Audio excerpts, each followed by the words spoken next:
Monday, May 20th. A visit to the Cretaceous. It was barely 8:30 when we came out, hardly more than late afternoon in this northern city just weeks before the summer solstice. Despite the early hour, the shops were mostly shuttered and the streets were all but deserted. Radnau was not to be visited for its exciting nightlife. B is a stroller, as am I. He seemed to be going nowhere in particular, and I was glad to tag along. He said, "I'm sure you're beginning to see why it isn't possible for me to carry mass audiences of listeners along in this direction." "Yes, I can see that," I told him, "but I'm not sure I see the direction. Remember that we're working on a mosaic, not a narrative or a syllogism. After this conversation, you still won't have a conclusion, but you should have a more complete understanding of everything you've ever heard me say." "Yes, that's true. The figure in the mosaic is still a little vague, but it's not as vague as it was 2 hours ago." "A while ago you said that, the way I was talking, it's a wonder that a cultural revolution ever took place." "It really is a wonder. It wasn't destiny. It wasn't divinely ordained from the foundation of the universe. It wasn't something that was just inevitably going to happen. It hadn't happened in 200,000 years of people as smart as we are. It might not have happened in another 200,000 years or in another million. It was a quirk, a fluke. Combine one never-before-seen cultural element with a second never-before-seen element, add a third just as an odd, and you come up with a cultural monster that is literally devouring the world and will end by devouring itself if it isn't stopped."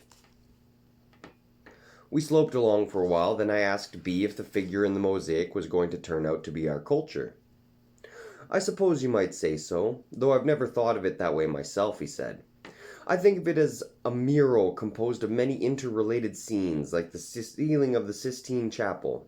What you call our culture appears in many of the scenes at different moments in its history, but then there are also scenes within scenes. There are scenes depicting the history of the universe, and among these there are scenes depicting the development of life on this planet. Among these are scenes depicting the emergence of the human race. Among the scenes depicting the emergence of the human race are scenes depicting the origin of hundreds of thousands of cultures, including the Gabusi and our own. Among the scenes depicting the development of our culture are scenes depicting many things such as the conquest of the world by our culture, such as the appearance of salvationist religions in our culture, such as the Industrial Revolution. We move from scene to scene, we step back from the mural to try to see the relationships between scenes. We move in again to focus on details and so on. As time goes on, the whole process begins to come together for us. But it's not a process that has an endpoint. That will never come a time when we insert a final piece and say, "There, that's it. Every last piece is now in place." We came to a stop at a sign reading Meyer Uberschleichen, whatever that was. B looked over the huge gray steel shutter as if in hopes of locating a button he could press to make it go away. When he didn't find it, he began unceremoniously pounding on it with his fist. After a minute, a window above shot up, and the ghost of Christmas Past leaned out to ask in German what the hell we were doing. This, I soon learned, was Gotzel Meyer. Meyer and B yelled at each other for a bit, in English and German. Then the window was slammed shut. B gave me a smiling nod as if to assure me that everything was going really well. Then a couple minutes later, the shutter clattered up and we were admitted to the dim interior of Meyer's shop, which was stocked exclusively with the cast-offs and leftovers of museums devoted to every sort of thing except art. Military, history, political history, natural history, science, technology, and industry. As soon as we crossed the threshold, B started vibrating with a kind of electric joy, like a 5-year-old in a toy shop, and I began to realize he was a man with the heart of a completely lunatic collector of curios. He was enchanted by a working miniature of an early safety elevator, by a life-size wax Neanderthaler who sat cross-legged on the floor absorbed in some handwork that was no longer in his hands, by an exquisite cutaway scale model of a copper mine, by hideous and wholly improbable stuffed dodo that Meyer claimed had been made from an actual skin, by a battered one-man submarine of the Napoleonic era, by a transparent talking head that described the operation of the brain, in Dutch, while pinpoint lights within indicated the areas under discussion. There were crates of ore samples, piles of tarnished brass instruments, boxes of disintegrating scrolls, racks of etymological specimens, tubs of fossils of every kind. And it was at one of these that B finally paused to begin rummaging in a serious way. He took out and examined trilobites, crinoids, and things I assumed were dinosaur eggs and teeth and claws. Finally stopped at a donut-sized object, rather like the shell of a chambered nautilus, except that it was corrugated like the curling horn of a mountain sheep. An ammonite, B said. Cephalopod, same class as the nautilus. He dropped it into my hand, saying, been extinct for about 65 million years. I said something brilliant like, really, and started to give it back. But he turned to Meyer to ask its price. After dickering a bit, B handed him what looked like enough cash to cover dinner for two at a pretty good restaurant. A collector would have paid a lot more, B explained when we were outside. But Meyer doesn't expect to get premium prices. Certainly not from me. What am I supposed to do with it? I asked him. Put it in your pocket. Keep it with you. I'm not sure when we'll get around to it. The wired monkey. We stopped at a nondescript Gathhouse for dinner, and B told me to have beer, not whiskey. Do you like Little Bohemia? We'll go there later for a real drink. I told him that would be fine. I think he has the impression that all of us Romish padres are booze hounds. I have to go back to the first piece I tried to put in place tonight, B said. I know it's not set in solidly. Okay.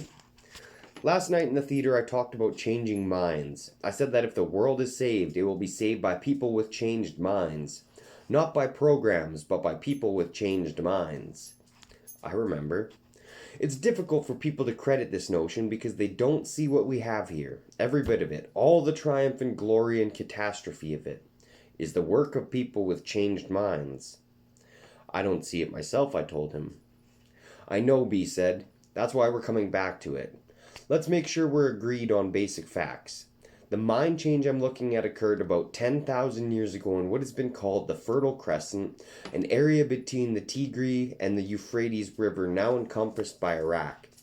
It was the inhabitants of this area 10,000 years ago who laid the foundations of what is now our global culture. Is this what you understand? Yes.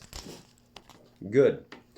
Now I'm sure you'll realize that the human race didn't originate in the Fertile Crescent. The evidence we have right now indicates pretty conclusively that the human race originated in Africa. Right. It originated in Africa and then very slowly spread into every part of the world, the Near East, the Far East, Europe, ultimately reaching the most distant regions, places like the Americas, Australia, and New Guinea, about 30 or 40,000 years ago. The Near East, being next door to Africa, has been inhabited by modern humans for an immensely long time. 100,000 years or more. This includes the area of the Fertile Crescent. Do you see the point I'm making here? No, not really. The area we're looking at, the Fertile Crescent, was inhabited by modern humans for something like 100,000 years before our agricultural revolution began. Okay, I think I understood that already. I'm pointing out that the revolution we're looking at occurred among people who have been living there for tens of thousands of years. People were living there, and a revolution occurred. The revolution wasn't a meteorological event. It wasn't an earthquake or a volcanic eruption. It was something that happened among people. About 10,000 years ago, people who had been living in the Fertile Crescent for tens of thousands of years began to live a new way. The way that I've called the Taker Way. I see that. They didn't begin to live in a new way because they were starving, because as I've said, starving people don't invent lifestyles any more than falling out of airplanes invent parachutes. And their new way to live wasn't adopted because it was so pleasant that it was just an inevitable step forward. What these founders of our cultures fundamentally invented for us was the notion of work. They developed a hard way to live, the hardest way to live ever found on this planet. But it gave them some other things besides a hard life. Exactly. Now you're running with me, Jared. Now you're beginning to see why I say that these people represent changed minds. They didn't think like the Gabusi or the Cheyenne or the Alawa or the Ilhalamut or the Micmac or the Bushmen. Any other thousands of peoples I could name. What they were doing didn't make sense to their neighbors, but it didn't have to. What they were doing wouldn't have made sense to their great-great-great-grandparents, but again, it didn't have to. What they were doing made perfect sense to them, the way that what the Gabusi do makes perfect sense to them. What they were doing made perfect sense to them, because they saw things differently.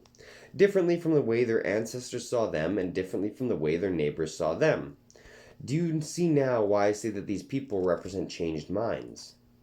I think so. Because we share that mind change, we look at what they did and say, well, of course, this makes sense. What could be more obvious? This was bound to happen. Humans were meant to live as takers. Because we shared their mindset, their revolution makes perfect sense to us. To us, it looks logical and inevitable, the way eating sorcerers seems logical and inevitable to the Gabusi. Yes, I see. We know what ethnic group these people belong to. Evidently, they were Caucasians. But there's no reason at all to suppose that every Caucasian people took part in this revolution. The Gabusi and their neighbors, the Kubor, the Bedamini, the Obai, the Honigbo, and the Samo, all belong to the same ethnic group, but they certainly don't have a common culture. Are you following me? I think so. We'll never know what the people of the revolution called themselves. But let's make up a name for them. Let's call them the TAC. This will link them to the way I've called the Taker Way. Okay. The TAC didn't become agriculturists because they were hungry or because they liked hard work better than loafing. Quite on your own, you grasp the key fact that they got something out of their toilsome life that compensated them for it. Why did they become agriculturalists? What did totalitarian agriculture give them that foraging didn't give their neighbors and their ancestors? You already showed me this. Totalitarian agriculture gave them power. That's right. The revolution wasn't about food, it was about power. That's still what it's about. Yes, I can see that. Someone once asked me how I could go on maintaining that the human race isn't flawed if it's so enamored of power. The TAC succumbed to a lust for power, he said. Isn't that a flaw? All their cultural descendants succumbed to a lust for power. Isn't that a flaw? I told him about a famous psychological experiment of the late 1950s. An electrode was planted in the pleasure center of a monkey's brain. Pushing a button on the small control box delivered an electric pulse to the electrode, giving the monkey a tremendous jolt of sheer whole-body pleasure. They gave the box to the monkey, who of course had no idea what it was, but by accident eventually pushed the button, giving itself this tremendous jolt of pleasure. It didn't take many more repetitions for the monkey to catch on to the connection between the button and the pleasure. And once this happened, it just sat there, hour after hour, pushing the button and giving itself jolts of pleasure. It passed up food, it passed up sex. If they hadn't eventually taken the box away, the monkey would have sat there and literally pleasured itself to death. Here's the question I asked back to my questioner. Was there something wrong with this monkey? Was the monkey flawed? What do you think, Jared? I would say no, the monkey wasn't flawed. I'd say the same. Nor were the TAC flawed. Pushing the button of totalitarian agriculture gave them a tremendous jolt of power. It gave the same jolt of power to the people of China and to the people of Europe. It gives us the same jolt of power every day, and just like the monkey, no one wants to quit pushing that button. We're in serious danger of pleasuring ourselves to death with unending jolts of power. I nodded. I guess this is what you mean when you say that if the world is saved, it will be saved by people with changed minds. People with unchanged minds will say, let's minimize the effects of pushing the button. People with changed minds will say, let's throw the box away. B nodded. It wouldn't have occurred to me to say it that way, but of course you're right. As soon as the people of our culture decide to throw the box away, things will begin to change dramatically. And when you start saying things better than I could have said them myself, this is a clear sign that you're on your way to becoming the message. The TAC. Our food came at this point, and we both fell silent to give it our attention. Finally, B said, there's one connection I've tried to put off making for you, thinking I could avoid it or skip it. But I'd better go ahead and make it. I asked him why he'd been avoiding it. I've been avoiding it because I feel under some pressure to be economical of time here. He shook his head, dissatisfied with this statement. That's not quite direct enough. I want to be rid of the hovering specter of Bernard Louvre as soon as possible. I want to satisfy his curiosity and get him out of here. I understand. What's the connection you've been avoiding? I've told you the Tak seemed like lunatics to their neighbors, just as the Gabusi seem like lunatics to us. Do you find that hard to believe? Yes, I do, but I suppose the Gabusi find it equally hard to believe that they seem like lunatics to us. Just so, B said. The Tak seem perfectly reasonable and ordinary to us because we're their cultural descendants. We have the same worldview they had. I understand, but even so, we can't actually know what the Tak's neighbors thought of them. In this case, by a great fluke of history, we can know what at least one of their neighbors thought of them. Or rather, we do know because we have their version of what happened. Again, we know what ethnic group this neighbors belong to, but not what they called themselves. Let's call them the Zugen. In other words, the witnesses. In terms of lifestyle, the Zugen were rather like the Maasai of East Africa. Do you know the Maasai? I've heard of them. They're nomadic herders, aren't they? That's right. The Zugen, too, were nomadic herders. And when they looked at the Tak revolution, they didn't see a technological advance or anything remotely like a technological advance. What they saw was an overturning of the order of the universe. They saw, as you have, that totalitarian agriculture isn't about food, it's about power. Power over who lives and dies in the world. Is it clear why they would see it that way? Talk about it some. The easiest way to see it is by example. According to totalitarian agriculture, cows may live, but wolves must die. According to totalitarian agricultures, chickens may live, but foxes must die.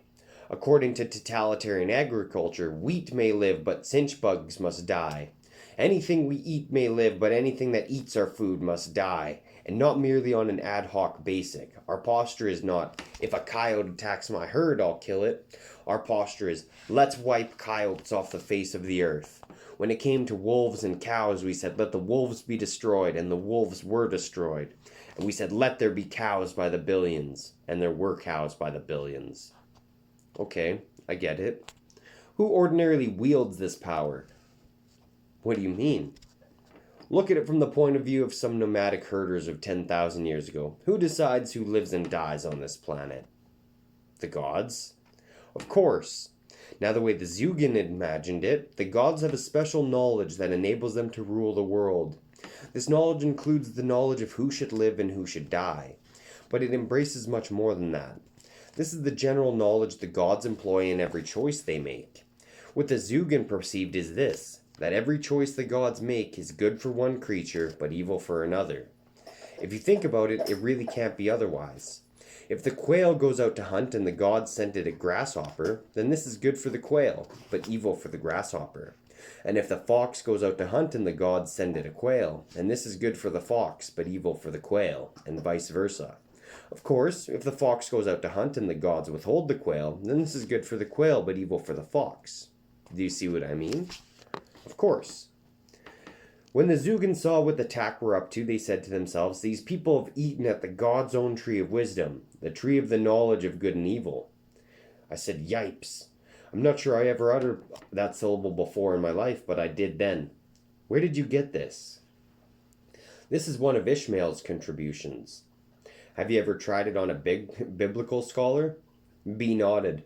Biblical scholars have seen it, and so far none has found any reason to quarrel with it. One said it was the only explanation he'd ever seen that makes sense. It's the only one I've seen that makes sense, and I've seen them all. I remember sitting there frozen for 2 or 3 minutes while I tried to work out all the implications of this new interpretation of the story of the fall. When I at last shook my head and gave up, B went on. I felt I had to bring this out in order to drive home the point I've been trying to make about this revolution. Even the authors of the story in Genesis described it as a matter of changed minds. What they saw being born in their neighbors was not a new lifestyle, but a new mindset. A mindset that made us out to be as wise as the gods. That made the world out to be a piece of human property that gave us the power of life and death over the world. They thought this new mindset would be the death of Adam, and events are proving them right. I threw down my napkin and said, I'm full up. B gave me a look of frowning puzzlement. That's all I can take for tonight, I told him. But it's early. I know, and I'm sorry, but I can't take in it anymore. And I've got to figure out how this is going to be transmitted to Father Lufra. Can't just send him a transcript of the tape. If he got that idea that I was becoming the sorcerer's apprentice, he'd pull me out in an instant. B shrugged. I agree. We can't risk that. We arranged to meet for dinner the next day. When I got back to my room, I resisted the temptation offered by the bed.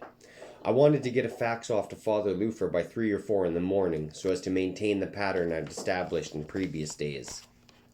It was my thought to translate my conversation with B into a series of vignettes in the style of the Gospels. A man came up to Jesus and said, or Jesus was met by a large crowd, one whom shouted.